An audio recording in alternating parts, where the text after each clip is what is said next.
Good evening, everybody. Councillors, officers, thank you for your time this evening. Welcome to tonight's extra Policy Scrutiny for Children's Services Committee. Fire procedure. There's no fire drills planned this evening. If you hear the fire alarm, please treat it as a real emergency and evacuate the building via the nearest safe escape route. Nearest escape route is via the stairs to the left as you leave the council chamber or the public gallery.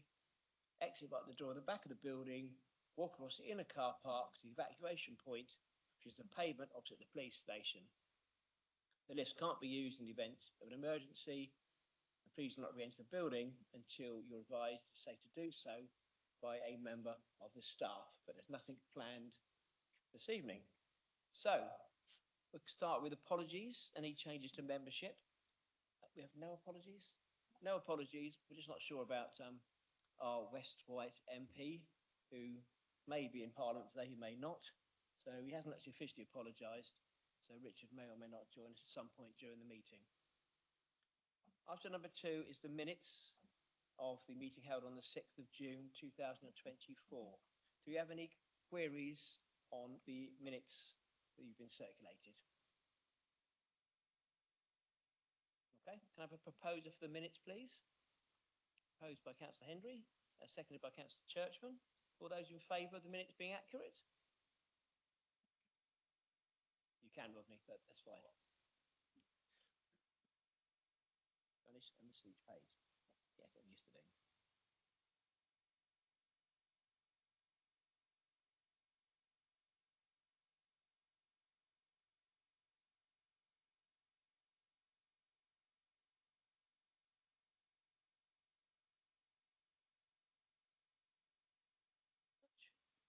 Okay, item 3. Do you have any declarations of interest members wish to declare at this point, not already pre-declared on their council declarations?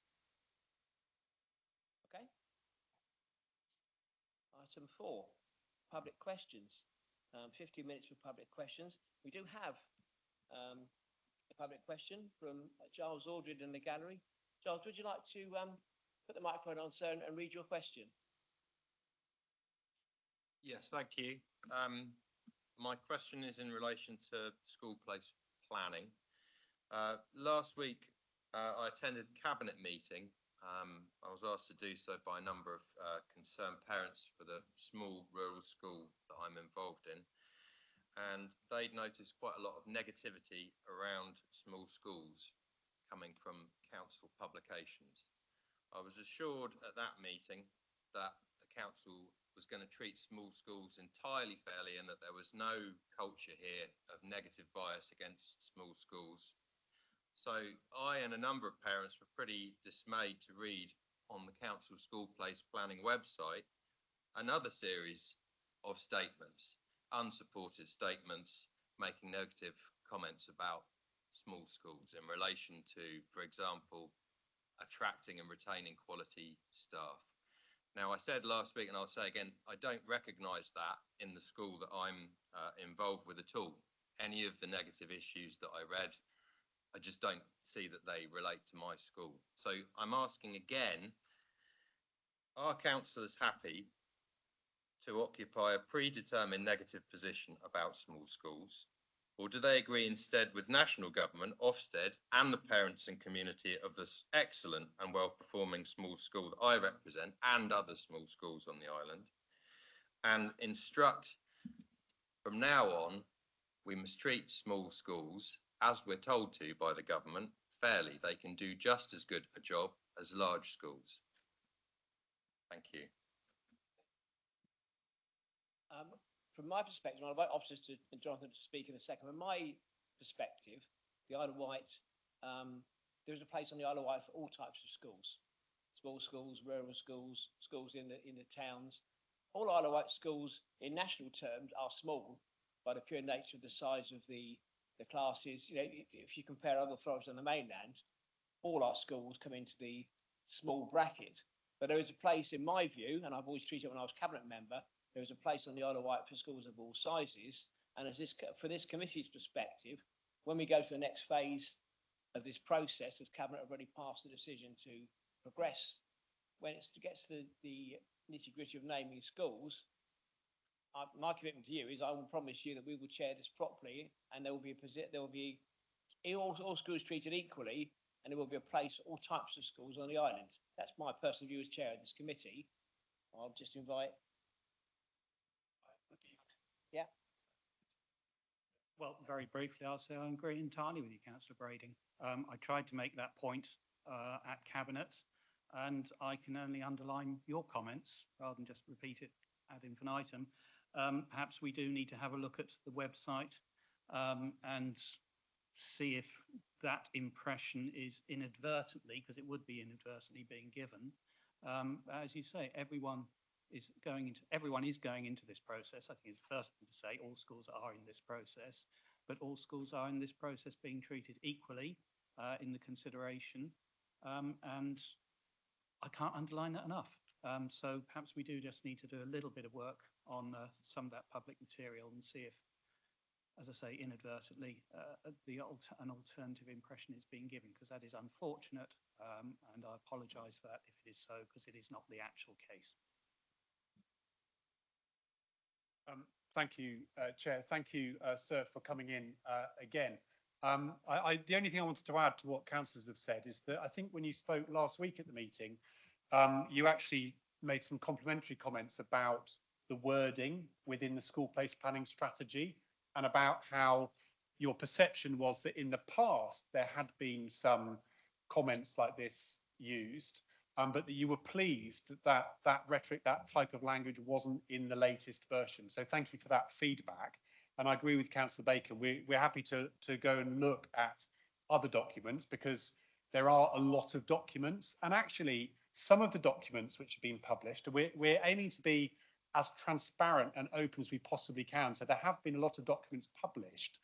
It may be that there were things said by people during the engagement sessions that happened in April and May, where they may have said that. And in our publication of what the wide range of colleagues across island schools, but also families, have said, it may be that some of the rhetoric is things that were actually the publication of statements of what people have said. But we'll go away and have a look at it and see if that is the case, or whether it's some language where we could just tighten up on the tone of it. But to reiterate, all schools are in this. We're committed to treating all schools fairly in the process, and we'll continue to be as open and transparent about that process as we can be. Thank you. You're allowed a supplementary question if you have one, sir. Thank you. Given there is quite a lot of concern that I've raised tonight, and parents and other stakeholders also want a fully open and transparent process, can we state tonight the date, provisional date, if I imagine it would be, that the council intends to publish a full list of the criteria, any weightings that they're going to be according to criteria, and the data and evidence that they're using to inform the eventual officer report for September? When will that information be made public? Thank you. Want to cover the date? Yeah. So the timeline is that there'll be the Cabinet papers published, where there will be schools identified for either expansion, amendment of their capacity and type of provision, or closure on the 4th of September. And they will be the Cabinet papers that relate to the Cabinet meeting, which is on the 12th of September. And in that paper, there will also be an explanation of how those schools have been derived. And that will include an explanation of the decision-making process behind that, and why they are the recommendations that have been published. I would add that school place planning is not an exact science. And if it were an exact science, I think we'd all be happier about this, what is a very difficult process. And as you said, sir, we absolutely acknowledge that there are considerable levels of anxiety, not just amongst children, young people and their families, but also within the school community about what is going to need to be done in order to bring the primary school system on the island up to realignment with the very significantly changed demographics. So we understand about the anxiety around this. And as I said, in answer to your previous question, we are committed to being as open and transparent about how decisions are being derived as we can be. I'll just add one thing to that. The data that's going to be used to formulate the next phase, if you like, a lot of that is in the paper that I'm sure you've read the details of the place planning paper. A lot of the data and rationale for using is more on a zonal basis at the moment. Now, I know from speaking to some of the members of the committee, there are views that some of that data is flawed. The recommendation may be to review some of that data. So we'll be putting out some of those sort of areas tonight. But ironically, 4th of September, when papers come out, is the next date this committee meets. So if people are sharp enough to read the cabinet papers during the day, you know, we're actually meeting that evening at the same time. So, you know. Just to say that there's been a great deal of thought about the exact timings when papers will be published and the date on that day, because of the sensitivity around this, they will be published quite late on in the afternoon. So that won't realistically allow members, I don't think, sufficient time to have read and digested the information in them. Thank you for coming this evening. Thank you for your question. Sorry, Jonathan wants to add one more point. Cabinet member, Jonathan Baker. Yeah, just if it helps a little further, we will of course have a main scrutiny committee meeting which ties in with the cabinet as well, because of course the paper that was considered at cabinet last week was considered in main scrutiny. I think it would probably be deemed an issue of such importance that the main scrutiny committee will look at it as well. And there is an extra children's scrutiny committee following the cabinet decision. I'm afraid I can't remember the date off the top of my head. It's October, isn't it? Yeah. And just in relation to Mr. Aldred's last question, I get the impression what he might be looking for, what others might be looking for, is almost a precise tick box of these are the 10 criteria and we'll mark them 1 to 10. It's a far more complicated process than that. If we tried to put that out, it would be wholly misleading. As I think I've said a number of times, everything is relevant, but everything is different for every school. So it's a very detailed consideration of a massive number of issues and a balancing process. If we were to try and relegate that to a simple list of 10 or 20 criteria, we wouldn't be doing the process or the schools any credit at all. We would be tying our hands to some extent. And of course, the one other thing I think to mention is that the names that come out on the 4th of September will be proposals.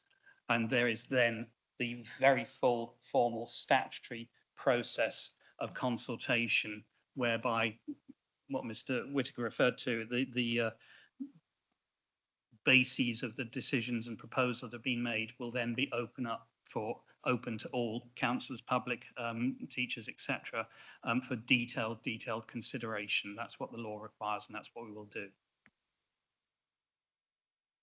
Thank you, Mr. Aldrin. There'll be a further opportunity for you to ask questions in the future. Okay, item number 5, school place planning. I'll invite introduction. Can I just first of all say that the Isle Educational Strategy document is really good. You put this together in a really short space of time. It's long overdue because the last one ran out in 2021. Not being political, but there has been no written strategy for 3 years. You put this together in a very short space of time. I think it's excellently written. And obviously school place planning is a key strand of that strategy. It's not the only, but it's the key one that needs to be addressed. So thank you for the work you've done so far in putting this strategy together. I think the committee would agree, it's a really excellent document. So it's a good base to start off with. So if you'd like to introduce the paper, then as a committee we'll discuss our thoughts on it. Thank you, Chair. And thank you for your comments about the education strategy. Just to underline, that is a draft document. As I hope it's been made clear a number of times, that is going to be developed over the coming months, and during the process we're going through, the final version will probably not come into being until January, February next year. We really want people to look at it, consider it, and it to develop in line with people's thoughts and representations, comments, criticisms. I'm sure there'll be some. We're going to do a sort of tag team, if that's okay with you.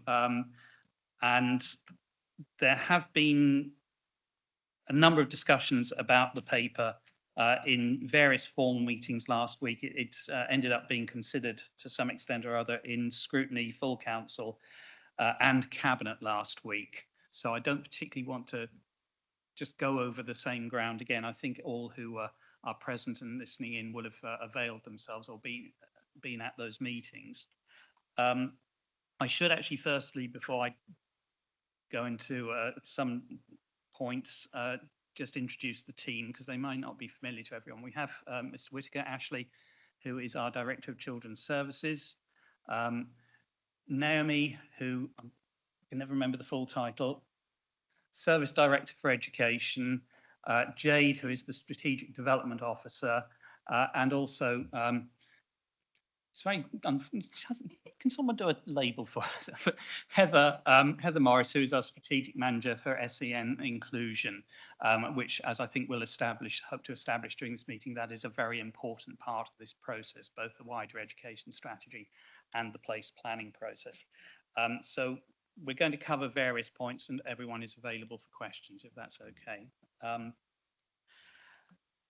I would like to thank you, Chair, for arranging this additional meeting and the further additional meeting that's going to take place in October, and for the work that members, both present here and more widely, are putting in. And also, particularly, Chair, you provided some very useful comments to the scrutiny meeting, main scrutiny meeting last week, which were read out and carefully noted. And actually, in deciding what it might be useful to put before the committee before questioning starts, we sort of based ourselves around those comments, as they seem to be the ones that came up and required further thought. And if you'll excuse me, there are no printers working in the building, so we're all having to work off screens if mine keeps going off. So yes, I'll deal with a couple of general points, but I think we all acknowledge and must acknowledge that this is a process that is going to has caused already a lot of anxiety, particularly amongst parents, also amongst children, and more widely amongst various communities. We want to stress that we are very, very aware of that and have deep regard to that in what we're doing. And I'm sure, I think Mr. Whitaker spoke about it last week, there's been a very careful process of liaison with schools as to how this process is going to be managed when we get to decisions, proposals being announced and communicated. We will remain absolutely conscious of the fact that many people feel very deeply about these issues, and there's the potential for great anxiety and potential unrest, and we acknowledge that. Chairman, you did comment, it was read out, so I think I can repeat it, that there was a bit of unnecessary information and waffle in the paper. I'm sorry if there was waffle. I'm not sorry if there was a lot of information. As I was trying to say a few moments ago, I don't think you can have too much information in a process like this. It's why you need to be careful about restricting yourself in terms of criteria and points you say are to be considered. The information that has been published, and I'm sure there will be more, is there because it is thought to be relevant and necessary and part of the process. I'm more concerned about ensuring that any gaps are filled rather than there being too much there. So I hope you'll allow me that comment. Thank you for your words about the education strategy. As I said at Cabinet, it is very important that the place planning strategy is read in conjunction with the education strategy. The key to all of this is the need to improve standards in education on the island. I think we need to be very honest that we are not good. Our standards are poor. We feature at the bottom or towards the bottom of many tables dealing with attainment across the nation. And we have to take that on the chin, but also we have to do something about it. We can't carry on saying, oh, that piece of the process is okay, we've done well there. We've got to look at the overall picture, and it's not good. And in order to be able to do that and address standards, we have to ensure that schools are properly resourced. And given the current national system of funding schools, which isn't going to change in the near future, I think would be highly unrealistic if we thought that might be the case. We cannot ensure our schools are properly resourced until we have dealt with the issues about surplus places and reducing the school estate, so that we do not have the situation where there are too few pupils spread across too many schools, because then that means no one is properly resourced, no one is properly funded. And that underlines the other point that ties in with the education strategy, that this is a whole island approach. There have been some piecemeal exercises, I hope that's not the wrong term, in the past, but we now must look at the whole system within the context of the education strategy. Yes, it's initially a 5-year strategy, but that's just step one. I'm hoping that strategy will just be an ongoing document that will become integral to the operation of this council. Education, like housing, is something as fundamental to the future of the island, and we need to have an ongoing strategy to deal with it and to address the issue of standards, which is fundamental to, obviously, to education. I think those are the comments I'd like to make in opening, and we sort of move then into the more operational side of things. So I'm going to ask the team to pick up. I think the next thing we want to consider is, or put before you, is the importance of SEN provision as part of this process and more widely. So I think Ashley's going to take that on. Thank you, Councillor. I'll go through some other points and then we'll be happy to open it up for questions, and my colleagues can go into any of these points in more detail if you'd like more detail on them. And these reflect the matters that have been raised either during the 3 public meetings we had last week where this topic came up, or indeed some correspondence that we've been having with people since the Cabinet papers were raised.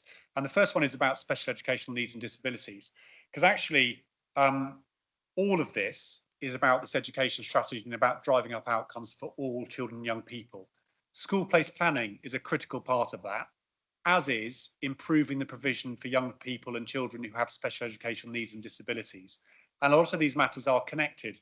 We know, talking to children and young people themselves and also families, that they would like to see a school system where mainstream schools are better equipped to be more inclusive and for a larger number of children to have their special educational needs and disabilities met within a mainstream environment.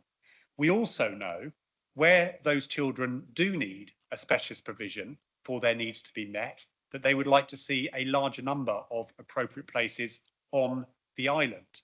And so in terms of improving mainstream inclusion, that's inherently linked to the improvements in the wider education system. In terms of the opportunities, the very exciting opportunities to expand the number and type of specialist education provision we have on the island, so that families don't have to travel to the mainland to have their needs met and don't sometimes have to go to residential provision to have their needs met. We have the opportunity to repurpose some of these buildings to more closely align with the needs of the children and young people we have in the school system today. The second thing that's been raised is around transport costs. And the short answer to the matter about transport costs is we don't know what the impact will be on transport costs of any expansions, amendments, or closures of schools until we know what is being proposed for what school. When that happens, when that is decided, which we expect to be in August, we will then be able to model in a more detailed way what those costs will be, and indeed, as some people have raised, what the impact on the environment will be, for example, of any increase in travel time. But until that happens, we're not able to be objective about transport costs or the impact of any change in transport arrangements.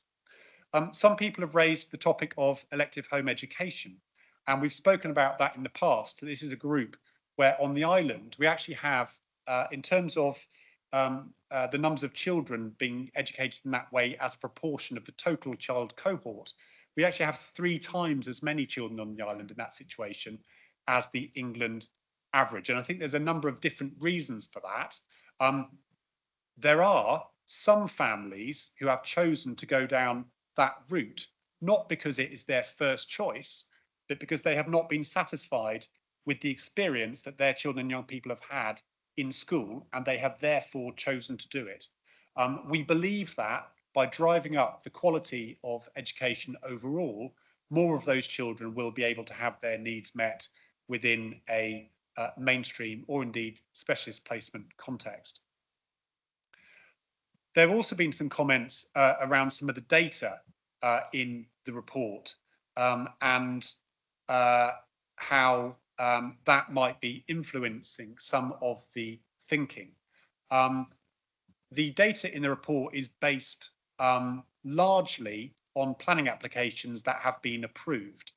And as Councillor Fuller said at the Cabinet meeting last Thursday, and he's been in direct contact with the planning department about this, the reality of housing developments are that some will have planning permission and never be built. Some won't have planning permission at the moment, but may very quickly get planning permission and be very quickly built. And actually the numbers of children that result, new children into the system that as a result out of those developments is very uncertain. So as Councillor Fuller said, the numbers might be a bit higher, they might be a bit lower. What I would say about it is that any variation there will not have a material impact on the key direction that's being outlined in the paper in the context of the birth rate having decreased by 30% over the last 8 years and the very significant decrease in the numbers of children entering reception, moving down from over 1,400 in September 2019 down to about 900 in September 2027. It won't make a material difference on those larger changes that are happening to the demographics on the island. There was a point raised about the staffing capacity within the Children's Services Directorate to manage and implement these changes. I'm really grateful that councillors and others have raised this as an issue. We have a lot of transformation work going on in the Directorate. We're planning for it. We've already worked with colleagues across the council to identify what resources there may be available in other directorates who can be brought in to support. And we also anticipate needing to go out and recruit some additional project management expertise and capacity, depending on what happens. And of course, those decisions haven't been made yet, so we don't know what additional capacity we will need, but we certainly expect there to be a need to bring in some additional support. Some people have also said that, or they've asked what would happen if this trend of a very significant decrease in the number of children on the island were to be reversed, either through there be a very significant change in the birth rate or through there being some very significant changes to the amount of net in migration onto the island from the mainland or indeed from other countries. And in a school-based planning strategy, one would always allow a degree or a mild degree of overcapacity so that if there is an increase in the child population, those children can have somewhere to go to school which is able to meet their needs. And we certainly anticipate that that would be the case.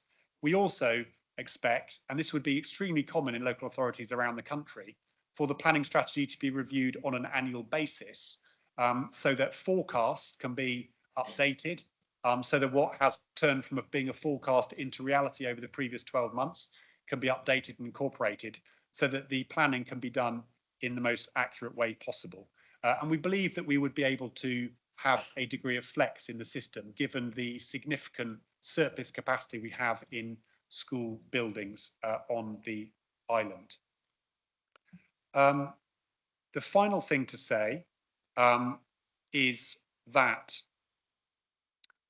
we have briefed both the new MPs on this matter. They're both very interested to know what is happening and what role they can play to support the process of driving up outcomes for all children and young people on the island. And we will continue to keep them briefed as well. So that's all that we wanted to say to start with, but we'd all be happy to answer any questions that you may have. Thank you very much, Mr. Whitaker. Councillor Bacon, thank you for the introduction. What I suggest we do now, obviously we've all had a chance to read the paper. I suggest we raise questions, make comments, queries for as long as we need to do so. And then I would like to think we've come up with a series of proposals, if we have any, to put back to Cabinet as to how we'd like, what we'd like to see the paper amended by. So, councillors, who'd like to ask the first question? Councillor Churchman. Sorry. Yes, I want to know why it has taken so long to get to this position. We knew in 2021 that the birth rate was falling across the whole of Europe. It's plateauing out. And yet it's taken 3 years to get to this stage. In that time, it's caused problems for teachers, heads, school deficits, which are running up continually now because lack of pupil premiums. The head teachers and the chairs of governors got together, submitted emails requesting that something was done, and yet we're now in a year going to try and do everything. I just find it incredible. Please tell me why it's taken 3 years to get to this stage. Thank you, Chair. I think, if you allow me, I think you're right, but for the sake of this evening, we are where we are. I don't think we need to discuss the whys and wherefores of how this hasn't happened. I do totally agree with you, Councillor Churchman, we should not be in this position, but we are. I think we've got to look at the paper we've got in front of us. I think we all agree, I hope we all agree, something has to happen. Something is starting to happen. I don't think we can dispute the fact that the birth rate has dropped, and we have to do something. Yes, this could have been done 3 years ago. It wasn't. That's a separate debate or argument. I think for the sake of working together this evening, we need to work together on this. I think we should just, I'd like us to focus on the paper and questions on the paper as to how we move forward. Yes, we should have done it 3 years ago. We haven't. We are where we are. You're happy with that, I guess? I think if we're entirely honest, Chair, this has been a problem that's been known about since about 2018. And I think it is worth saying, because of course there was a potential consideration of process last year. Certainly when that came forward, Cabinet members were not happy with it, not happy that it was sufficiently holistic by an overall strategy. I think if we had gone down that route, we'd be doing exactly the same again. Well, not exactly the same, but we'd be going through another process this year because of the way things are going. I would say that a positive in this is that we now, and this is aiding the holistic approach, we now have a team who are wholly island based. And I think that has added to the quality of what is being done, in that this is now a wholly island centred process, concentrating on island issues, island children, island parents, and with a deeper understanding of those issues than I think we would have had had this been attempted last year, 3 years ago, 6 years ago. So Yes, it has taken a long time, but I think we are now in a position where we have to do something fairly major, but we are far better placed to do something, and it will be done far better than it would have been had we been doing this in a few years ago. I sort of agree, but I don't. But anyway, well, I think the point is, you know, we are where we are. We've got a new officer team. We've got, you know, let's just focus on the paper. If we can go ahead on that basis, Chairman, I think that would be good for all. Let's not 'cause play we- politics with Yeah, children. Let's we focus want on as the little paper. politics in this as possible because there's enough anxiety as there is. Absolutely. So if we can follow your lead on that, I'd be very happy. Back to the paper. Councillor Downer. Thank you, Chairman. It's about the comments that Mr. Whitaker said about the transport, if that I may ask that, is that all right? Yes, please, Yeah. absolutely. Yeah. My main concern is that if you're closing schools that have not got safe walking routes to schools and they do not qualify for home to school transport, that is going to impact greatly on parents taking children to and from school. It's going to cost them quite a lot of money. I quite difficult point that, so I hope that's going to be explored to the fullest. Thank you. Thank you, Councillor Downer. So just to provide some comfort around that, so school transport policy will apply, i.e. if they were eligible through distance, or if there isn't a safe walking route, then those children would be eligible for school transport. Might be worth at this point, just if you could just explain the basics of the school transport policy distance wise, in case councillors aren't aware, you know, if you close the school, the distances that qualify for free costs would be quite useful.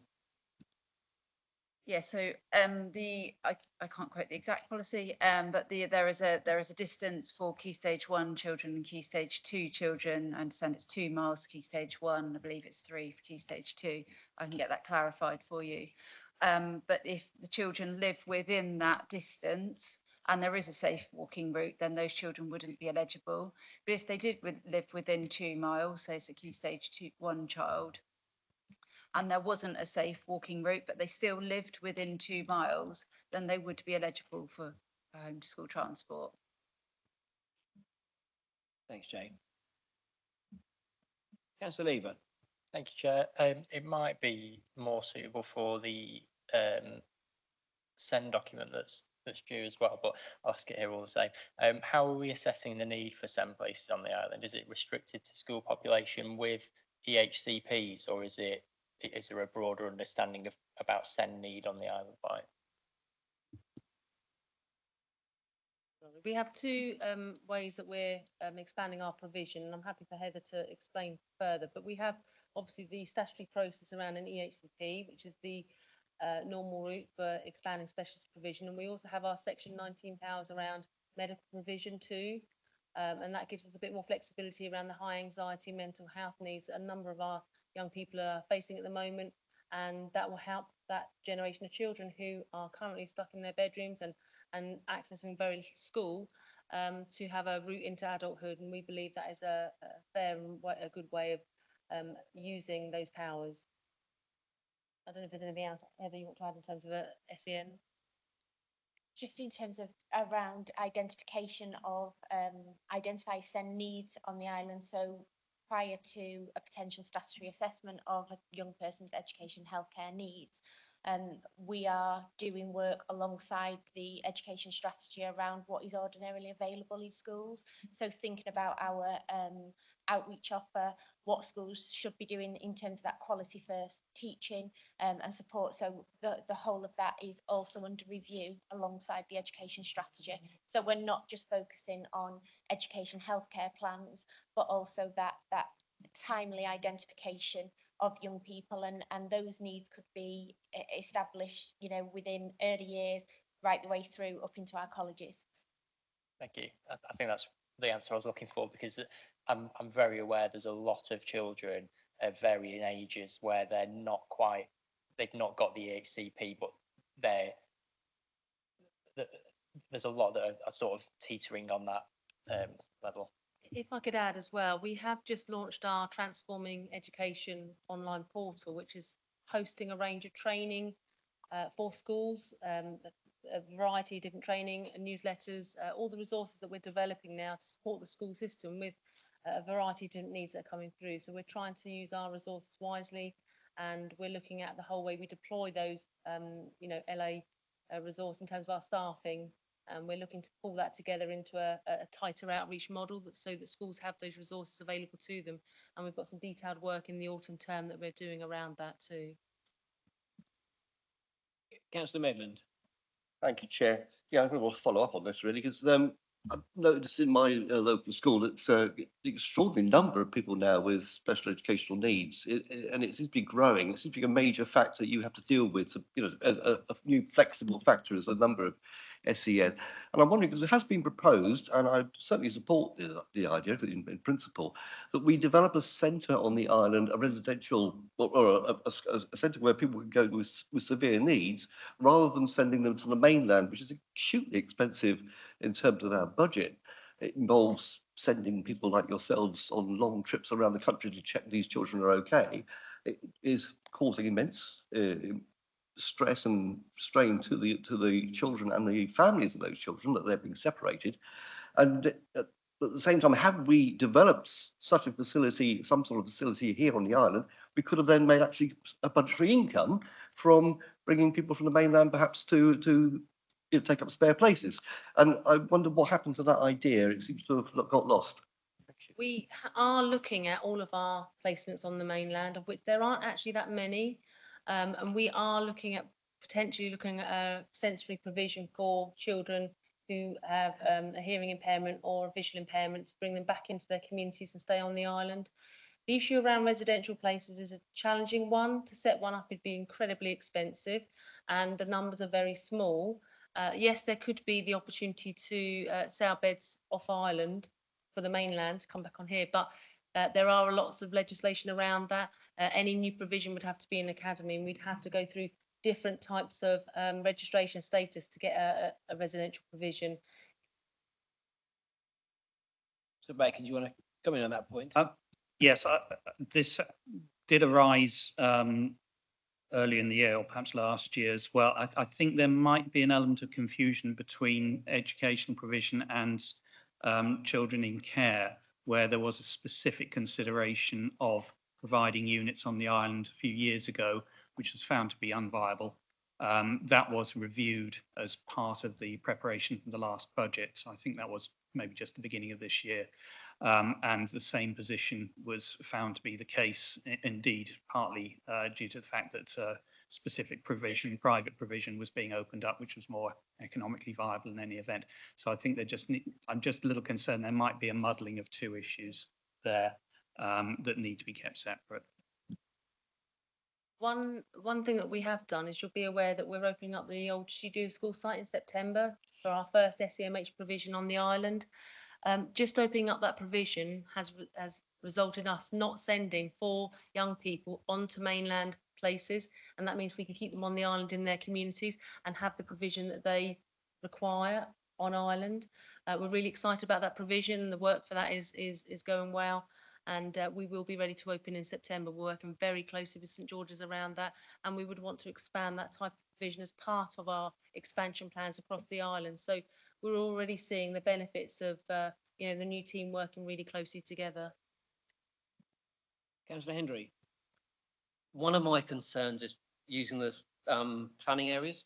Now, depending where your school falls, you can be in one planning area. When apparently, according to Councillor Bacon, Whole island exercise, I was very careful to say in every meeting we've had, the information, sorry to cut you off so quickly, but it's one of those things. The information is being presented in that way because that's the way it is collated, and we have to have those areas. But this is a whole island exercise, and it is not dependent on artificial boundaries of that nature. That's very good news. Thank you. Councillor Downer. Oh, thank you, Chairman. Yes, I'd just like to ask, I don't know if you've got a crystal ball or anything, Mr. Whitaker, but do you think that with these proposals and they come off and everything, and that there'll be less movement between schools, because there is a trend with Ofsted that you get a good one and they take their children away from that school and send it to the one what got a good Ofsted. Do you see stabilisation in these measures? Thank you. Yes, definitely. At the moment, because we have got surplus places in the majority of our schools, parents do pull their children out and move them. We have noticed that. Currently, we have had some parents that have decided to move them at this current time, and we are explaining to parents that they might want to wait for the decision around place planning. But once we've gone through this exercise and we have full schools, we won't have as many surplus places. We'll be within the buffer zone that we've set, so that will reduce it. Plus, also by that stage, we're working on the strategy document to enhance provision across the island. And, our aim is that we want to be at national. We want to have our young people coming out of school with, high quality education experiences and meaningful qualifications that help them onto routes of their choice. So we've got a lot of work ahead of us, and I'm determined to make that happen. Councillor Medland. Just one thing that slightly confused me. I know that Carrisbrook and Medina have been included in the figures here, but they're now financially, of course, they're now in a separate envelope, aren't they? They now have a direct relationship with the Department for Education, don't they? So we're no longer dealing with their budget side of things, which actually makes my question more relevant. Do you have actually any idea what sort of deficit we're carrying, considering back in, I'm sorry to go back a bit, but again, we have to. In 2019, we knew we were going to lose 200 places in 2020. And we've known about this crisis coming. So all these years, we've been building up this massive deficit within the schools, which ultimately comes back to this authority. Do we have any idea what level that's reached now of deficit, financially speaking? I mean, we do, and I have written out to all of the primary schools. I've done two things. I've written out to all the primary schools that have as part of this exercise to explain that actually governors and leaders still need to, take care of their budgets and actually should have good financial probity. This is a real issue for us. We need them to ensure that they do make the decisions that are tough ones in order for their budgets to be healthy and have the resources to spend on children and the curriculum. And then last week, I wrote out to schools that came in with deficits, unlicensed, I must add, to explain that we are working with them and there will be certain sanctions that we have to put in place, and they need to work with us in order to address those deficit budgets. The heads have contacted me. They're aware of, the requirements to follow those procedures, and we'll be working with school leaders over the coming year around that. but you can't give me a figure. I can get it for you in a moment if you want to. I believe, Councillor Medland, in a recent council paper that 3.2 million was mentioned as 3.2 million was mentioned in a previous paper, and Mr. Whittaker and I have had a conversation around that a few months ago. That was the original figure quoted February, March time, I believe. But obviously that's, it's stark and it is accumulation over years, and I agree with you. One point I would say, to Naomi Carter is that schools have gone through some serious restructures. Schools I'm involved with, two schools I've been involved with, have done major restructures, painful ones, and I think the timing of the letter that they received so close to half term was, whilst perfectly acceptable, because there is schools can't produce a deficit budget. Two schools I'm involved with had already gone through a massively painful restructuring process. And perhaps the timing of that letter prior to the school holidays could have been better, shall we say. I accept why it was done, so no schools should be in a surplus. We have a financial model that we follow in terms of end of year, closing down the end of year payments and writing out to the schools, which we have to do. So we have a timeline that we have to report back to the DFE on. So there is very little leeway around that. I appreciate that this is a challenging time for school leaders, but we wouldn't be doing our job if we didn't challenge schools who weren't being financially responsible. I get that. I do get that. Councillor Churchman. Yes, when it comes, does anybody know about this campaign for free school meals for primary children? It's Calne in London. Now all children get a free primary school lunch, And when I think of send, I wonder how much damage our diet, chemicals and everything else do to our children when sometimes, and the fact they don't get proper meals. So I don't know if it's come up on your radar, but there's quite a big campaign running in government supported by MPs. So that was one thing I wanted to just bring to your attention. I can always send you through something.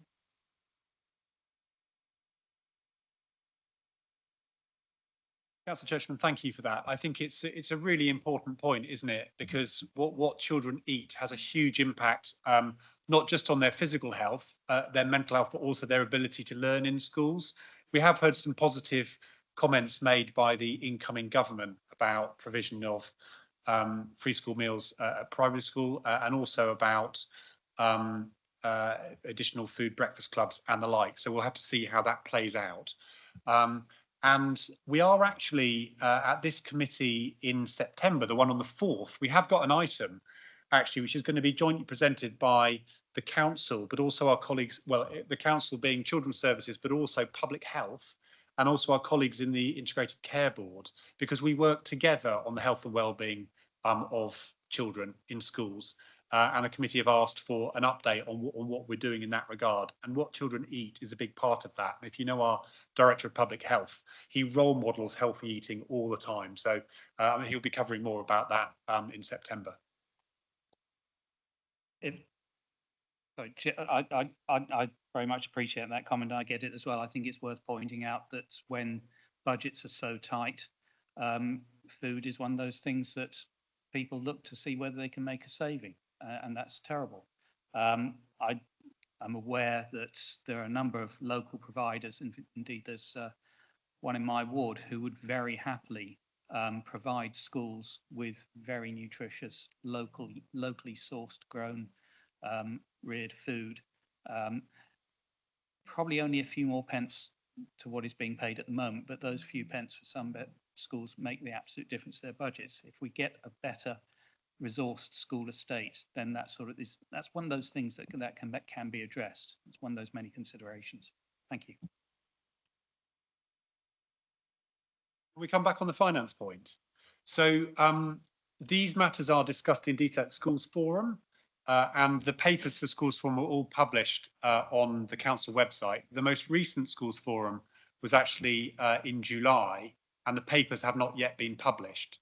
But I'm looking at a copy of it now, and there's a full list of all the maintained schools, primary and secondary, with their balances at the end of the last financial year, at the beginning of April 24, and also with their forecasts for financial year 24-25. So they will shortly be available on the council website when they're published. There's also, though, the number. Do you want to read that one out, Naomi? So we have to balance out the positive balances against the negative ones. But if you look at from the letters that I wrote to the schools that have a deficit, the total deficits accrue to 2.8 million currently.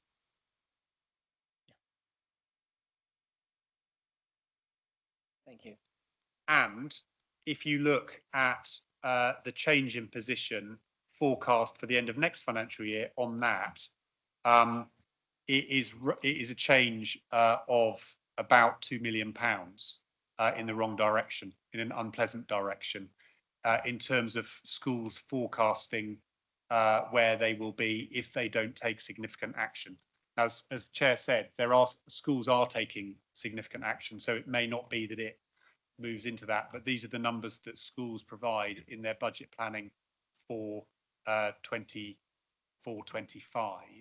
Just on the point around Carisbrooke and Medina, because this has come up as well, what happens when a school moves from being a local authority school to an academy school is that about 4 months after that transfer has happened, the local authority agrees with the academy what the value of that balance is when all payments and income have been finalised, and they agree an amount, and that then is transferred to the academy. So in the financial forecasts or financial statements which exist for the situation before the 1st of July, which was the date that those schools became academies, they will be included in the financial numbers. They may be included in the financial numbers until that amount is finalised and transferred, but approximately 4 or 5 months after the 1st of July, they will then be reported under the academy finances rather than appearing on the council's balance sheet.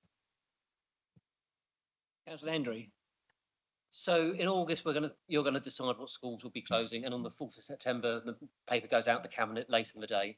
How are the affected and unaffected schools going to find out? Is it when the cabinet paper comes out, or do they find out sooner?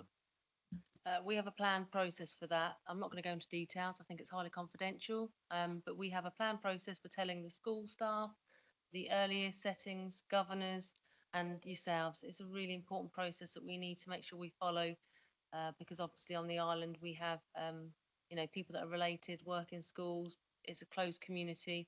So we are working very closely to ensure complete confidentiality around that until that report and the information goes public. Councillor Downer. Thank you, Chairman. I'd just like to touch on teacher retention and where will those teachers go who, when those particular schools that have not yet been named, only proposed, what will happen to them? So we have a workforce development programme that we're working with HR on. There is a council policy of redeployment, but it is a very small redeployment pool. So there will be redundancies. There is we are looking at how we can retrain staff into things like social working, education psychology, and other routes within the council. But even so, people might not choose to do that. Obviously, with the expansion of SEND, we will be needing staff for those provisions too. So we're working quite closely in terms of ensuring the timelines will meet up so that we can try and reduce the number of overall redundancies that are created through this process. I was asked for corporate scrutiny, as you know, by the chair of corporate, to put together a little statement and the points that we've actually touched on this evening. I'll start on this. Yeah, Councillor Bacon, I agree. Information and waffle, there's a fine line between the two. You've got to get information in. And it depends which audience you're talking to. Some people will read everything. Some people just want to pick out the key bits. I think there's a fine line, but I accept what you say about information. Is getting information out there is the most important part of that. I get that. At the end of this meeting, obviously, we'll come up with some recommendations. I do have concerns, as Councillor Downer mentioned, about transport. I know our transport budget is under extreme difficulties. Whatever we do will create more pressure on home to schools transport potentially, and there's a safety element as well regarding walking distance. So I think that needs to, one recommendation I'll put forward later on, hopefully, is that is really, really considered really seriously as part of the process. EHE, electronic education, it's 645, I believe now, is a lot, and it's about 3.5%, I believe. But the government have just brought out policy that everyone now needs to be on a register, I understand, which will be a big exercise for someone to do. Do you think that would help the situation, or will it, bring people back into the education system as well as driving up standards? I get that. I seriously, pick that bit, pick that bit, do that one as you go along. The EHE one is key, yeah. I did actually mention this to our MP for West White today, and he said, yes, there's something there. That I don't know if it's being treated as a massive priority, but it's certainly something that's been mentioned. I think what was alighted on earlier that is of particular importance is those areas where parents feel they're forced into home education because of their unhappiness with elements of mainstream provision. And as I think has been made clear, that is something we absolutely want to address, and therefore there may be an impact. I believe there would be an impact on the numbers at that point. I do think one must be a little bit careful. There's been a tendency in some quarters in recent years to demonise home education, elective home education, as all bad. And that's certainly not the case. There are some children having spoken to a number of both children and parents in the system, there are some who, from day one, it's going to be home education. That's a lifestyle choice that works, and there's some who find, for a reason, good or bad, initially, that they move to home education and suddenly it's the greatest thing for them. One parent in particular, I came across their first child, who's now at university, had an issue at school, was taken out.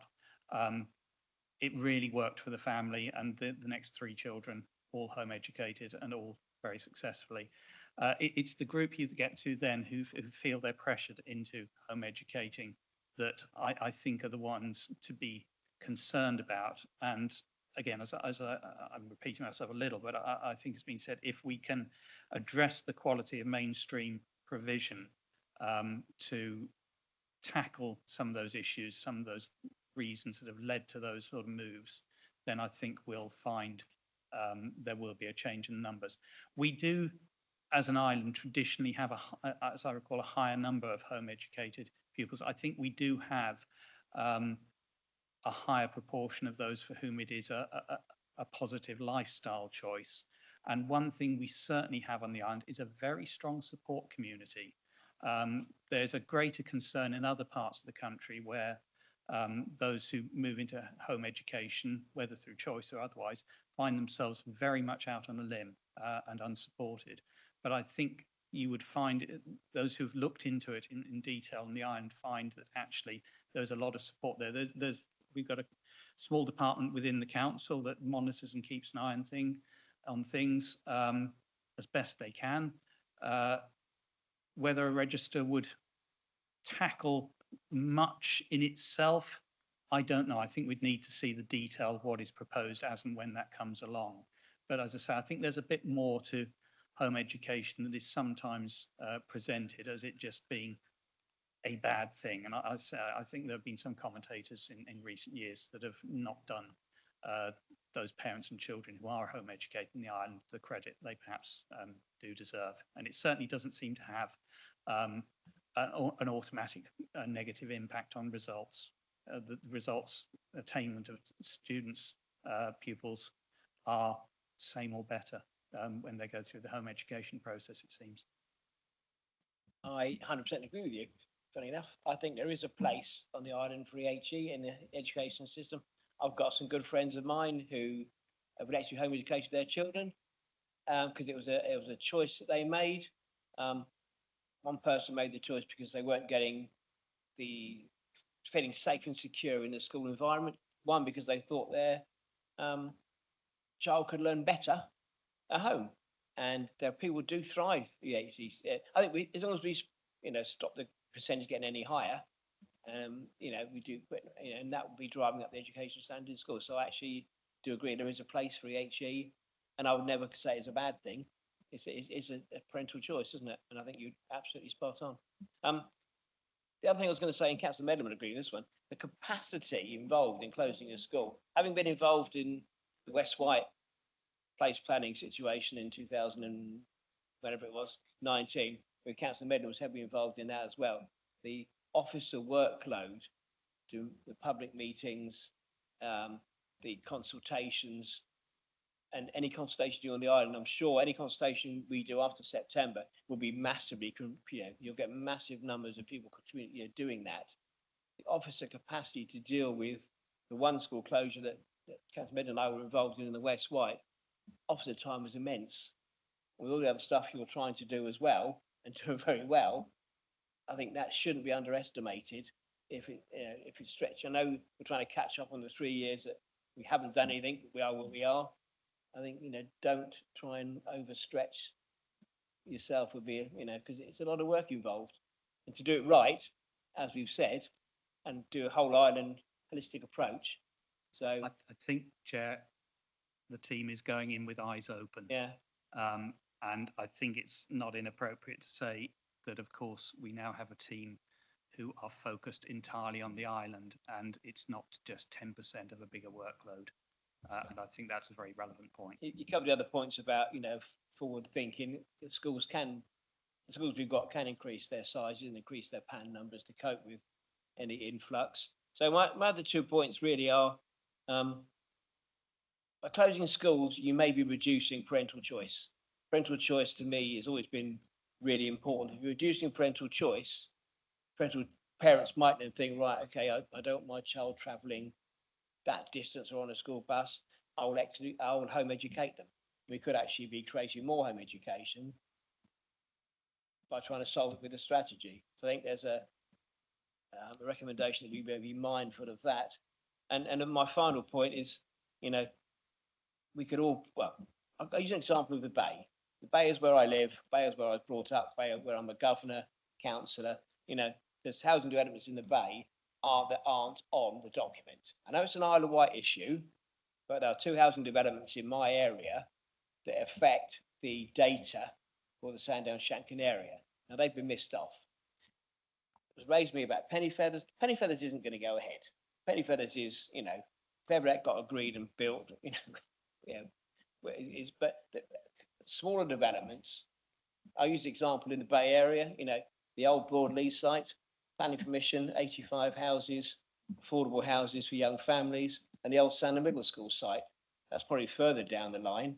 Now, these developments are going to produce, hopefully, families that bring people in. So I think there's some sites missed off of the, I'm sure we've all looked at our own area, maybe small developments that have been missed off that could make an impact on the figures. Allowing for the capacity in the future, I get that.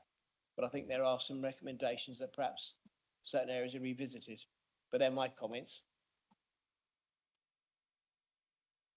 So yeah, just in terms of those 2 sites, are they sites that are identified within the island plan, or are they sites with formal planning application in place? Okay, I'll double check them. I understand that they're sites that are identified. Obviously, it would make a difference to the numbers for that particular place plan. And I'm sure we could all raise examples in our own areas where, you know. I have clarified that one, so I'll go back to the department to double check those 2 sites. I understand that they're sites that are just identified within the island plan for a number of units without the formal planning application coming forward. So therefore they don't form part of the housing trajectory.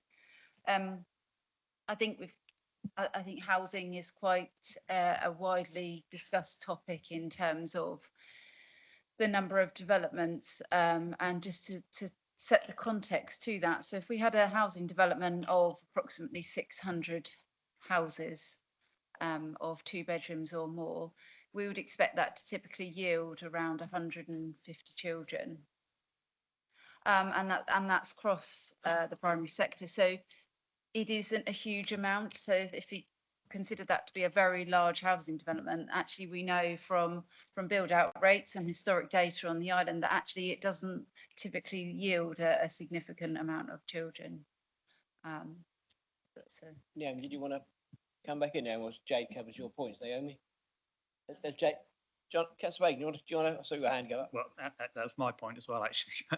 I think one must be careful in thinking just because there's a large housing development potential proposed, granted permission, not developed yet, that doesn't automatically lead to a massive increase in numbers of children.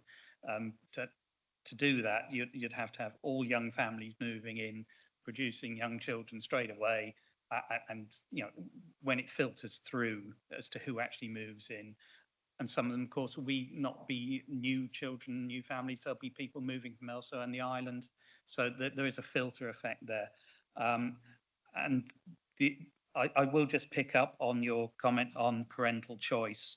I think perhaps this was inherent in the answer given to Mr. Aldred earlier, and indeed what you said about there being the need requirement for a range of schools and schooling on the island. That's part of choice, but the fundamental thing behind all this is standards. And as shown in the information presented in the planning document, the fundamental choice I think parents have to consider is that between poor education and better education. And that I think is top of the list in the criteria that parents identified in previous engagement exercises. And that's the real choice we're talking about here. I've always found that by talking to parents, some people choose a school on standards, location, friends go there, they went there, parents choose a school for a variety of reasons. Standards, is high up on their list. It isn't always the number one priority. Location and standards are probably, as equal. It's probably better if they don't have to worry so much about that as part of their decision-making process, is what I'm trying to say. Yeah, Councillor Lever, then Councillor Medlin. Councillor Lever. Thank you, Chair. Just to follow on from Councillor Hendry's previous question about schools, governors preparing for the eventual transitions, how are we or preparing to work with parents and carers in that situation as well? Is that part of that? Is that confidential? Can you give any detail about that? Councillor Bacon mentioned before about the anxiety that's already happening within communities and parents presuming that their schools are closing. How are we sort of aiming to combat that and help that transition for them? Obviously, we're working with school leaders in the first instance, but what we have done is work with our teams around developing a wellbeing package around the whole school system. That includes children as well as adults.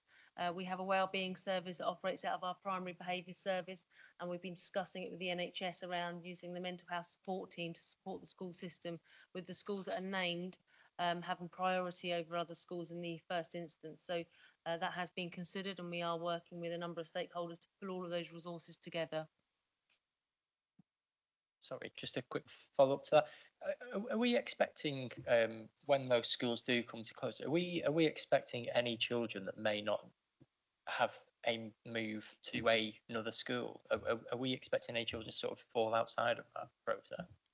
No, we're going to develop a transition plan, which obviously parents don't have to follow, but because of the run effect, where when a school is named, people leave, we want to try and build confidence across the school system by having a transition plan for all children in those named schools, but also working with parents to support them with that transition into a new provision. Councillor Bacon, yes. So I was just going to add to that, because I think Naomi's selling the answer a little short there. And part of that transition plan is to consider matters such as well-being, friendship groups, and so on. I know the reorganisation that happened 15 or so years ago is demonised, and I don't want to get into that. But one thing that has been commented on by those who went through it was that very often the transition process was done well and regard was had to that, and so that's been picked up on. But very much we still have the overlay of parental choice, but that issue of well-being, friendship groups, keeping children together because that is beneficial where they have made those relationships already, is an important factor. Councillor Churchman. Oh, sorry. That's all right. Just picking up on a couple of things that have come up. So that just the first thing, Naomi used the word confidential in terms of how people are going to be told. I mean, it is confidential. I think it's right because it's so sensitive. But what we've learned when we were doing the engagement sessions, where we had hundreds of people who came to it, we've had, I mean, hundreds and hundreds, maybe we've got over 1,000 emails now. There've been surveys. But one of the things when we asked people about, when things have happened in the past, what did you like, what didn't you like, how would you like things to be done in the future? Is that people did not want to find out in the media. They did not want to find out, through even a cabinet paper being published. That's not a good way to find out about something of this significance. So the confidentiality bit is really just that there is a very detailed process colleagues have worked on a lot, so that people find out before the cabinet papers are published, but not very long before, because we don't want it going into the public domain prior to cabinet, but we do think it's the right thing to tell schools about it a short period of time before that. The second thing, if I could just pick up on, is just so we're clear, on the 4th of September, when those schools for expansion, amendment or closure are listed, at that point, there will also be, as Naomi said, details of what the proposal is for children who are in those schools that will be closed, because what will happen to them in September 2025, because the intention that these schools will close in July 25, i.e. the end of next academic year. So for example, if you're in year 2 and you've just started year 2 in September 24, where are you going to go in year 3? So the intention is that we'll tell you at that point, this is where it is planned that you will go. And if you're in year 5 in this school and you're being closed, the intention is that you'll go there. But, you know, as Naomi also said, that some of the elements of this are not completely controllable. So some families might say, thanks very much for the proposal that I go to that school in September 25. Actually, I'm going to go there now. Or actually, I don't want to go to that school. I'm going to go to that school now. So, and the other thing that might happen, and we talked about teachers earlier, you know, some teachers may, you know, if their school is closing at the end of that academic year, then they will have a job until the end of that academic year, or whatever's happening around the redundancy in that school.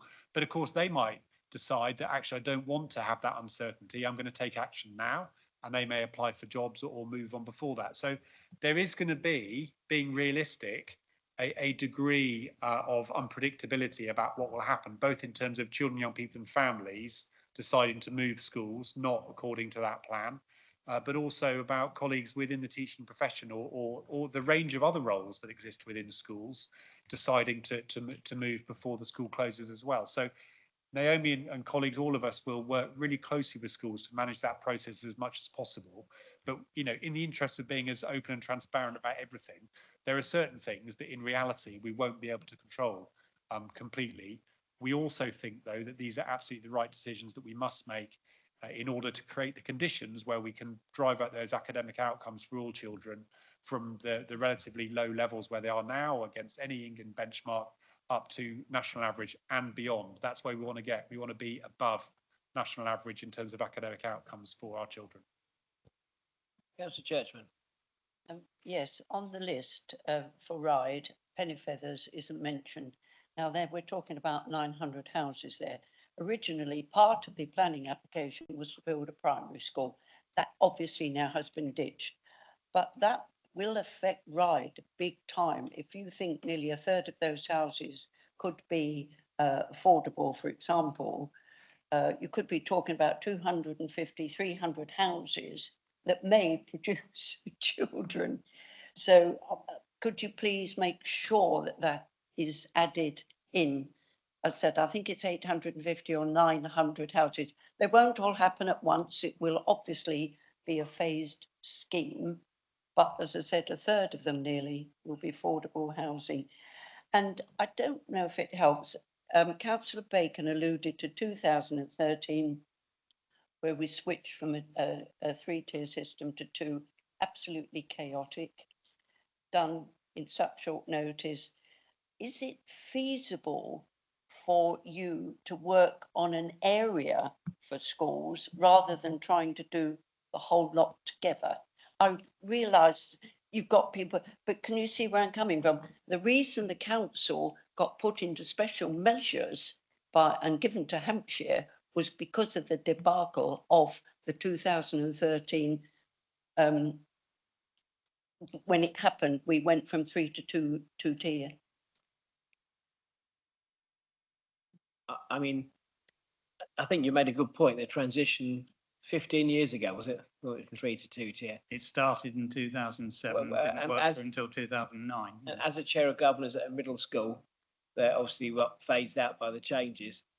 The transition was unbelievably bad. You know, middle schools just got closed. Governors weren't kept in the loop. Middle school staff were completely. The secondary schools didn't want them. Primary schools didn't want them. We lost a whole bunch of good quality staff because they didn't feel wanted anywhere. So, you know, and I know that won't be the case here. So I'll get, you know, I know that staff will be treated. And also your second one, I think doing it by area, when Councilman and I did the West White side of things, it is easy to do it by area, but for 3 years we've done nothing. I'm not going to go over that again. We are where we are. We've got it's a big picture now that has to be looked at as an Isle of Wight holistic approach, because to pick off one area at a time, whilst it's simpler, we're not there. We're further down the line that now, and I'm sure that's Bacon will agree with that. I do. I think part of the reason we're where we are is because things have been done piecemeal in the past, rather than whole island with an overarching strategy. The island's not that big, and it's amazing some of the distances between home and school that we have. And I don't think if you take that artificial localized area approach. It gathers and deals with that element of the process. I just pick up slightly, you used the word transition, Chair, when talking about the move from 3-tier to 2-tier. When I used the word transition earlier, I was talking about that very specific part of the process of moving children from one location to another. I think what you're talking about, and I'd agree with you entirely, is the overall process. The process was not done well. Transition in this context has a very specific meaning, and I think that was one little glimmer that was done in a good way in that process. But just as an overarching point, I think the fundamental difference between then and now is that process was done for ideological reasons. This is being done for a mixture of very practical reasons, but also, and overarching everything, the necessity to look at standards in education. And I don't think that's anyone really honestly looking at can say that's what was underpinning the previous process. I meant transition of system, not transition of people. You're spot on, yeah. Councillor Midland. I want to make a point, but having reflect on some of these comments, because I think I just want to give you some personal experience or feeling on what you're discussing as well, because the transition of 2009 to 13, I remember every single school was threatened with closure. You can't do a worse job. You can't possibly do a worse job than was carried out then by the administration, which unfortunately, Vanessa, you actually left the administration because you were so sick. Move on.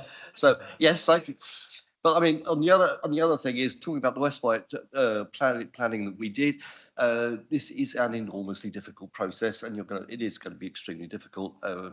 We've been through that, and we know what's going on. But one thing I want to just be positive now is that we did pick up. One of the ideas that came out of the West White planning process was a suggestion. It wasn't ever taken up, but considering we have these very high numbers of home educated, is that we leave at least one closed facility sort of open in some way for use as a kind of like a drop-in centre, as a central point, a resource centre for people to be home educated. Maybe it becomes a strong point for the island, because if we can't ignore it, it's a very, very high number of home education going on, and maybe it's something we could facilitate and help through the additional space that we'll have available, or additional resources. I know that the council obviously want to sell them and make money out of them, but I think trying to keep a facility for home educators could be a really positive thing, considering what we were talking about, them giving a variety of different educational outcomes and services to people. Thank you. If I may, I think I might, if I get this wrong, please correct me. I think if you did that type of facility, all EHE pupils would have to be registered as pupils of that school, and then it becomes a liability. Nobody's not. Yeah, it becomes a legal liability on that school. That would say if you put all a facility, all 645 pupils have to be registered at that facility, that creates a whole raft of other logistical problems. It becomes school, and then we have to teach them using the frameworks that we have available to us, the national curriculum. So with parents, unless you were thinking of a community use building, which could be rented out by a community group for use with EHE, then that's different. Yeah. And there are examples on the mainland where that's done very successfully. So I know that there's a group called Fairgos that operate out of Titchfield Community Centre, and are open on a Thursday morning for EHE families to access, and they have an exam centre number so they can take children through the exam process should they wish to. But the parents take on the responsibility of that and the funding that goes with that too. Councillor Bacon. Councillor Bacon. I was going to add, Naomi has highlighted the specific issues with that, a very specific proposal like that, but the general idea is a very sound one. We're ahead of you on that one, because if there are going to be school premises becoming vacant as schools, can we use those positively in respect of our education system. One idea that has been talked about is the potential for teacher training on the island, because there isn't any at the moment. And it may be that we can develop a facility that can both support the island and, with the particular benefits of the island environment and so on, maybe offer forms of teacher training development, feeding on the environmental side of things, perhaps. So just one idea, that we could become a centre of excellence in something like that. But we need to look for those positives. If we do have facilities available, they will generally be the places that will need to be used for educational reasons. So with that in mind, how can we further benefit that drive to improve standards if we do have a facility available that was not previously? I think you allow a few more questions, I think, and then we'll come to sort of sum up and try and come up with some recommendations that we agree as a committee. I've just got a couple of, well, one minor question actually. When we did the West White exercise, we actually helped parents by funding uniforms in year one. If you feel for children that were forced to move to a different school for the first year, children that weren't moving schools, we actually did do 1 year of funding for school uniforms to help parents with the cost of transitioning to a new school. Is that something we've considered doing as part of this current process? Because I think it'd be that's what we need to consider, because so we did it for one school and it works out really well, and that alleviated part of the pain. So can that be considered?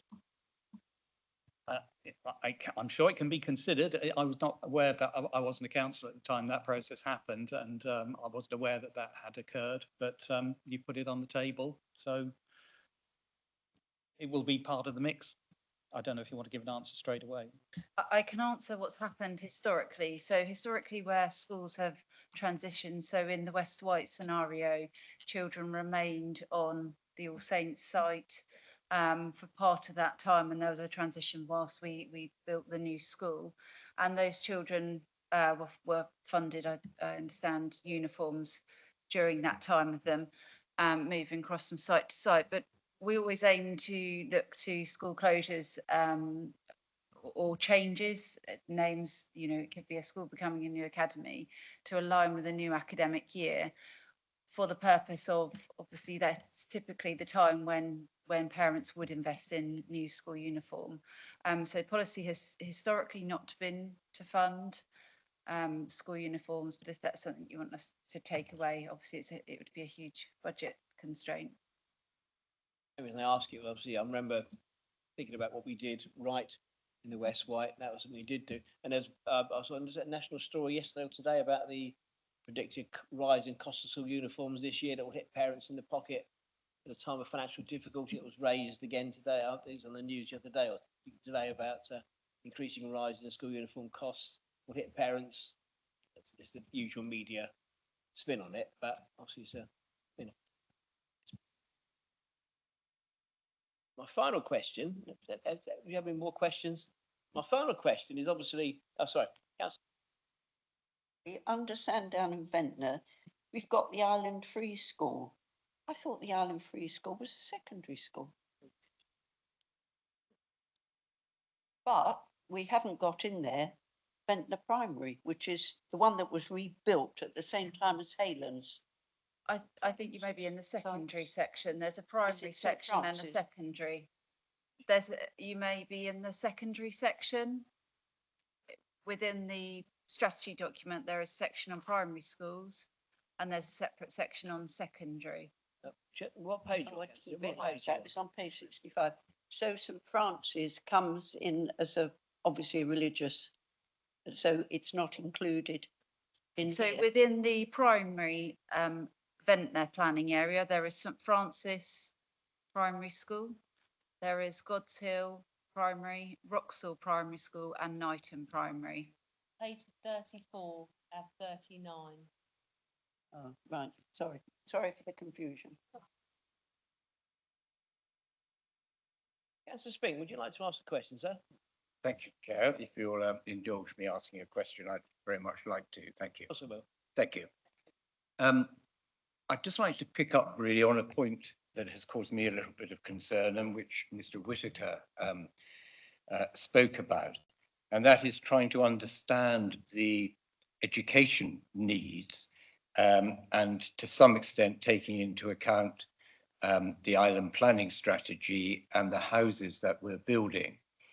Part of the problem, I don't know if Mr. Whitaker would agree, is this, it seems to me, that quite rightly, the school planning is based on the 2021 census and population predictions. But the housing need, because the government has said so, is still predicted on the basis of 2014 figures. So the projections after the 2012 census. Now, we know that those projections are wrong in that as I understand it, and I'll be corrected if I'm wrong, but as I understand it, the 2021 projections from the census, so the 2022 projections based on the 21 census, they say, as has already been made clear, that the birth rate has gone down on the island and is predicted, that trend is predicted to continue, and also that the growth in the island population is largely due to inward migration, and that is largely and predicted to increase to be people of over 60. So when, for example, understandably, it was raised that take into account, for example, the affordable housing is likely to be occupied by children, that may not be so, because if our birth rate is going down and our increase in population is mainly because of inward migration of the over 60s, there's not going to be any new children coming in, or very few.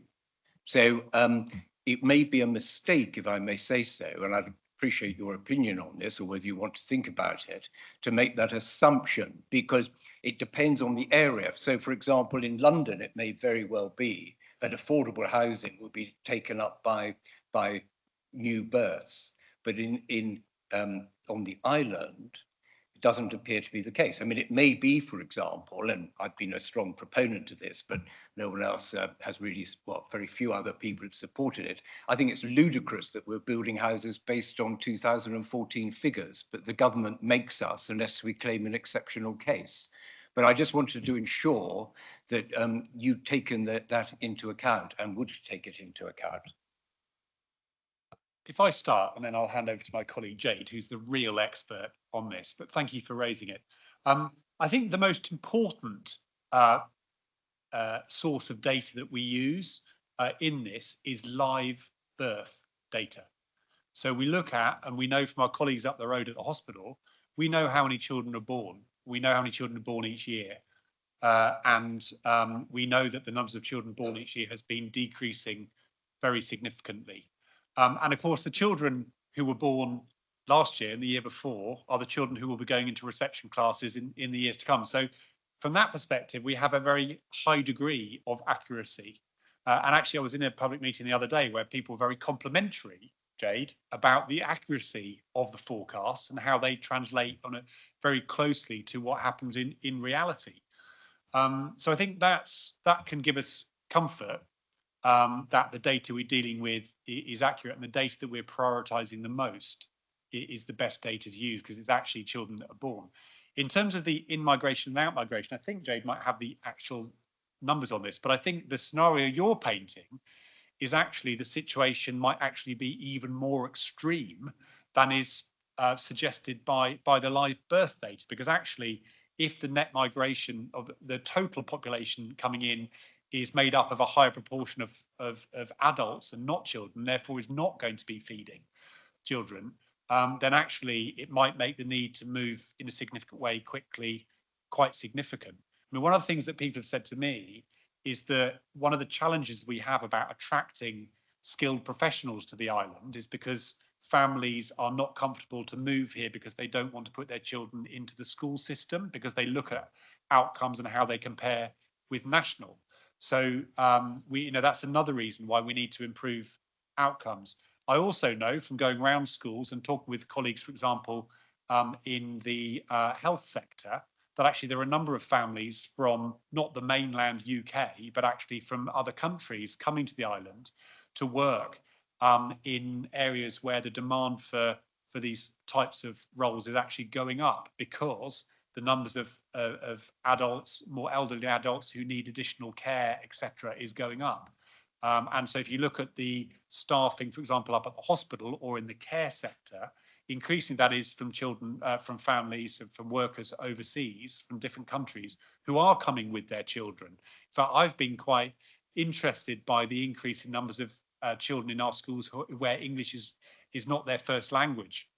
And actually some primary schools have got wonderful maps. I used to be a geography teacher, but wonderful maps on the wall of the world with lots of pins in it showing where children actually were born that are now in that school. And that is bringing, I think, a cultural richness to some of our schools now as our population is changing. But I think what's really important, and then I'll stop talking and hand over to Jade, is just we need to really understand the needs of our community and what and the needs and the makeup of our island community and do what's right for island families. But Jade, you might have some more detail about the migration point. Yeah, so we do track migration onto the island and equally children off the island, and they generally negate one another out. Sometimes, it can be slightly up, but I'm talking 5 or 6 children. It never equals more than that. But we absolutely monitor that. We monitor that on a quarterly basis, and we'll continue to manage that. I think the point that you make about the housing is a really valid point, and I think it goes back to that point around being mindful about how we use the housing data, because actually, will housing developments come forward and will they yield children, or will they actually attract over 65s, as you said? So we can't rely upon housing development numbers to bring forward new children into those different areas across the island. And I think the final point, I think, as Ashley made, was we are using the data that's within the strategy document. These are actual children that are born, that are living on the island, and it's a really accurate data source.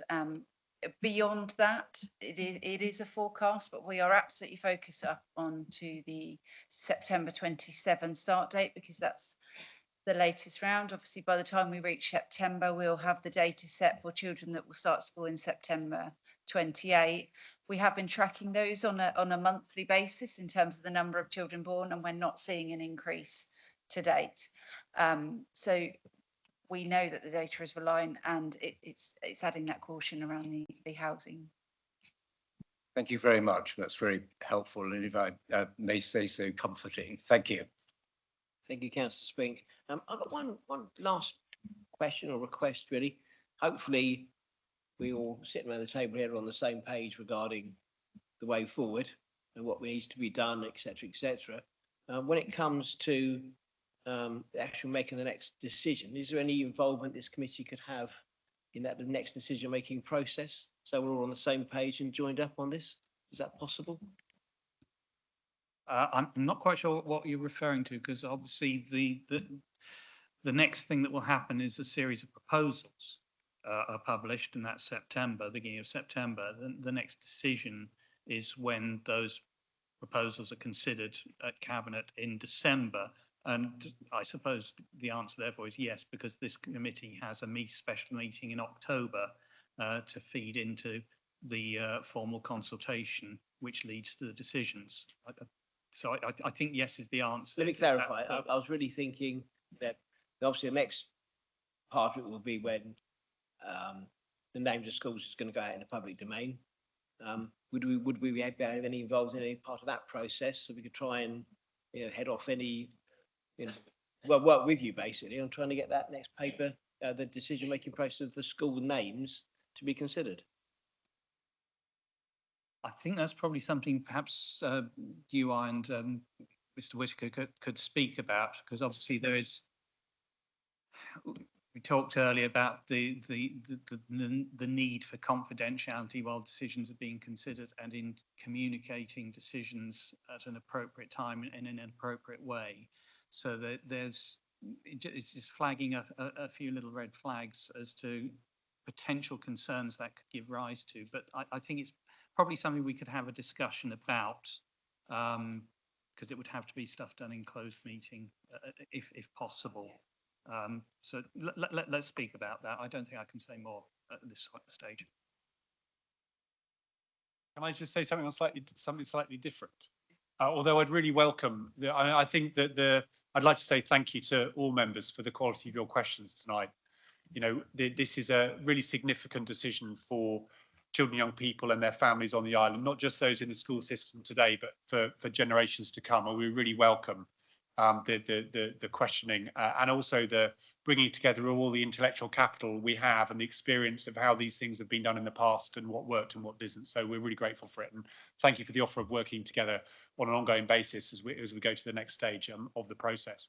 I just wanted to briefly mention something about elective home education, and this is a bit of a wider role of the committee.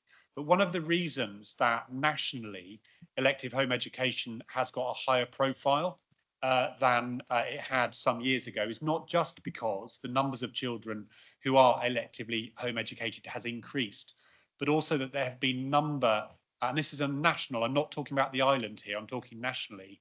There have been a number of quite serious safeguarding issues relating to children who were electively home educated. And when that happens, there's an organisation which is now called the Child Safeguarding Practice Review Panel. And it's a group of experts who look in detail at serious safeguarding incidents. And they look for if there's any learning from that. And they published a paper in May of this year. And it's the learning of looking at those serious safeguarding incidents. As you know, the island does have a significant numbers of children who are in this category. And it's right that we consider the learning from that and make sure that we're including it in our local processes. And we have had some discussion about this at a leadership level within the Children's Services Directorate. But I thought it was just worth mentioning that, because some of the increase in national profile of this group of children is not just because the numbers have gone up a lot, but there have been some very serious safeguarding incidents relating to children because of their bespoke circumstances and about how they're not going into school every day. And so professionals don't have the opportunity to see them on a regular basis. And that does give rise to some bespoke risks related to this community. And that's why we're very grateful that we have a very experienced team within the council who work closely with those young people to make sure that we're doing everything we can to make sure that they're safe. So I just wanted to mention that in your role as members on this committee, because it's obviously a serious area for us. Thank you. Thank you. I'd like to thank all the officers and Councillor Bacon for taking part in what I hope's been a constructive meeting this evening. We are on the same page. We have to address the standards and the excess place. Those of us that are governors know the financial pressure that schools are under only too well. From what we've been talking about this evening, and Mel's been scribbling notes just like I have, it seems, I think we'd like to make, well, I've got 6 recommendations on my list that we'd like to bring forward, and we'll get those properly typed up and put forward. 6 recommendations, if council agree, these are the 6 recommendations that we've been jotting down. Number 1, communication of all decisions need to be very clear and timely. Second recommendation, perceived reduction parental choice needs to be properly considered. I say perceived because I get we're one island, but the perception of parental choice will be need to ensure transport costs and safety are properly considered in all decisions. Committee has serious concerns about officer capacity if we try and do too much too quickly. Genuinely, that's having been through a closure, I know how much work officers put into this. Request to revisit planning applications carefully, especially as an example in the Bay Area, but equally in other areas may need to be revisited and reviewed. And finally, number 6, please consider if it's possible to help parents in the short term with any impacts of uniform changes. Comments? Are we happy with those recommendations? Councillor Midland. I agree with all those. I mean, I just say the last two. I think we've got enough evidence now that the planning is not going to make a huge amount of difference. Even if we built an awful lot more houses, it's going to have very little effect on the sheer number we're losing. You know, it might even slightly stabilise the decline, but I don't see, even if we had a massive building programme, considering what we've already discussed, I don't think that your 5th point is particularly enormously important. I would query that one. On the uniform one, I'm wondering if there's some sort of way we could do that as a way that people finish 1 year or they finish the school and that they donate the uniform in some way and we repair it or do something with it rather than buying new uniforms. I'm finding that a very scary budgetary implication. But I do think there must be at every end of every year, there are lots and lots and lots of people who have spare uniforms which go to waste effectively, or they're sold on the private market. But just those are the 2 points I'd make to your recommendations. Thank you. The one reason I mentioned about revisiting applications is because if we get this right now, less for the public to comment on. If we mention a school, you're going to get loads of responses to a consultation, and no doubt, the more we have clarity at the beginning, the less room is going to be for questions coming forward. You know, being the example I gave, other people locally are going to say that. So if we can head it off, if it's not true, head it off now. It might make the paper a bit more, you know. And the uniform piece, yes, schools do have a uniform donating. It's all on Facebook's great these days for all the schools have friends in the school Facebook sites and they all advertise uniform on there. The piece of work that can be done on that, I agree, and schools are doing that. Steve will probably agree, but as a consideration, just like we did at the place planning before. That's why I thought that recommendation was a one. Just if it's not affordable, it's not affordable. If you've considered it, again, heading off any parental questions that may come. Councillor Downer. You, Chairman. Just one thing about the communications. Could they please be in plain English? Not what I could read. And no acronyms. no acronyms at all. And also, would the in the consultation, the communications, would they be available in hard copy as well, please? Thank you. So I'd like to propose those 6 recommendations from the committee. Do I have a second for that? Councillor Andrews seconds that. All in favour of those 6 recommendations going back to Cabinet? Thank you. I think that concludes place planning. We've debated it for 40 minutes. And more than that, isn't it? An hour and 40 minutes. Beg your pardon. I've lost time. So I think we'll move on. Oh, sorry. Yes. Just a few more items on the agenda. Item 6 is our work plan, which is page 79 to 82. Any questions on our work plan? Councillor Lever. Thank you, Chair. Not necessarily a question, but just maybe following on from what Mr. Whittaker just spoke about in terms of the elective home education and the national safeguarding picture there. Perhaps it's worth the committee committing to not necessarily a formal meeting agenda item on an agenda, but at least some sort of focused discussion or informal meeting around that to explore that a little bit further and make sure we're doing our due diligence in terms of the Isle of Wight. I think we can add that on to the September meeting. We set the agenda. September meeting is very varied. It's quite good. So I think we can have that on a future meeting, definitely keep abreast of the EHE situation. Perhaps December meeting or even the February meeting. But yes, we need to have it on the work plan. I agree. Yeah, my initial what's the word? I'm tempted not to put that on a formal meeting to begin with, just with the sensitive nature of it. It might be good to have an informal focus on that initially, and then perhaps once the committee has enough information, perhaps some guidance, we might then want to put it on a formal meeting. Mr. Whittaker looks like he wants to come in. Thoughts, officers' thoughts. I think it's work. Yeah, whether we do it informally. Yeah, or would we do it at a separate meeting, or would we just have an update, a general update at a future meeting? What's your thoughts? Yeah, so I mean, we would be more than happy to come and discuss that in a formal or informal setting. We have presented to Chair of Governors at our head teachers forums, things like that, around electively home educated and children who are educated other than at school. We've got the statistics, the data, the good quality work that our officers are doing within the electively home educated community. So we are more than happy to take that forward outside of this meeting and look at how you want to present that back to scrutiny.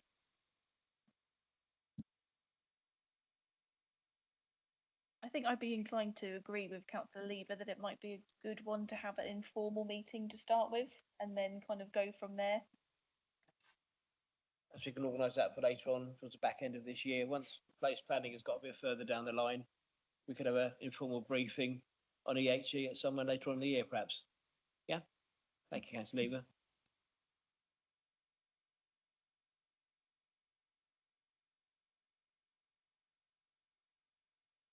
Members' question time. Not received any written questions. Does any councillors have any verbal questions they wish to ask at this stage? Was there something you wanted to raise, Councillor Churchwell, or do you don't want to raise the issue we talked about, or do you want to do that separately? You raised a specific question with me. It was regarding a constituent in my ward, a young man who I've watched grow into adulthood, very, very severe learning, mental, physical disabilities. And his parents have complained that they have been refused some sort of support for him. I did ask Mr. Whitaker to please have a look at it, and I think you have a reply for me. Thank you. Thank you, Councillor Churchman. I have a reply which I emailed to you this afternoon. So in your, you should have it in your inbox. Thank you.